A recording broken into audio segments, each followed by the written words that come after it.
మన జీవితంలో ప్రతి ఒక్కరూ ఒక ఉన్నత స్థానానికి ఎదగాలి, నేను అనుకున్న నా డ్రీమ్స్ అన్నీ ఫుల్ఫిల్ కావాలి అని ప్రతి ఒక్కరూ ఇది కామన్గా కోరుకునే డిజైర్స్ ఇవి.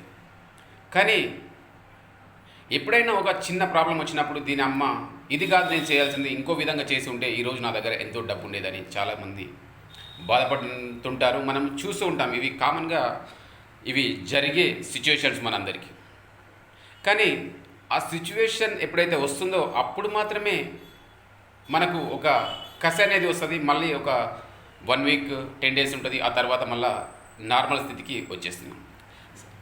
అసలు ఎప్పుడు అంటుకోవాలి, అసలు ఎప్పుడు అనేది మన లోపల ఒక బర్నింగ్ డిజైర్ అనేది వస్తుందంటే, ఒక కామన్ మ్యాన్ లాగా మనం ఏదైనా ఊరికి వెళ్ళాలనుకున్నా, ఒక ప్లేస్కి వెళ్ళాలనుకున్నప్పుడు, ఒక బస్ స్టాండ్లో పోయి ఒక బస్సు కోసం గంటల తరబడి మనం వెయిట్ చేసినప్పుడు, మన విలువైన సమయాన్ని వేస్ట్ చేసుకున్నప్పుడు ఆ కసి అనేది మన లోపల రావాలి. ఒక రెస్టారెంట్కి వెళ్ళి మనకు నచ్చిన ఫుడ్ ఆర్డర్ చేసే ముందు ఆ మెనూ చూసి పక్కన పెట్టినప్పుడు అప్పుడు అంటుకోవాలి మన లోపల ఒక బర్నింగ్ డిజైర్ అనేది. ఒక షాపింగ్ మాల్కి వెళ్ళి నీకు నచ్చిన డ్రెస్సు అక్కడ ఉంటుంది, కానీ దాన్ని కొనలేనప్పుడు నీకు అప్పుడు అంటుకోవాలి నీ లోపల ఆ కసి.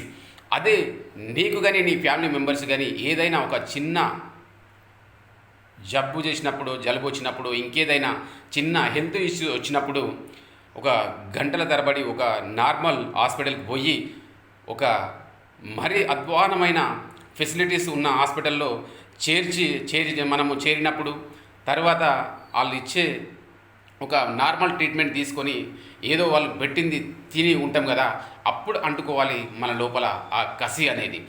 ఇది కాదు దీని అమ్మ, ఇలాంటి కార్పొరేట్ హాస్పిటల్లే కావచ్చు, ఒక 5 స్టార్ హోటల్సే కావచ్చు, లగ్జరీ కార్లే కావచ్చు, నువ్వు ఎక్కడంటే అక్కడ ట్రావెల్ చేయగలిగే స్థితికి, నువ్వు అనుకున్న ఫుడ్ తినగలిగే స్థితికి, నువ్వు ఎక్కడ ఏది కంట్రీ కావచ్చు, స్టేట్ కావచ్చు, ఎక్కడైనా నేను తిరగలను మనకు ఒక స్ట్రాంగ్ మైండ్ సెట్ ఎప్పుడైతే ఉంటుందో ఖచ్చితంగా మనం అనుకున్న డ్రీమ్స్ అన్నీ ఖచ్చితంగా ఫుల్ఫిల్ చేసుకోగలుగుతాం.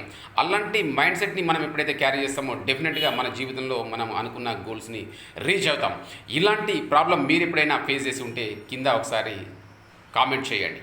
Thank you.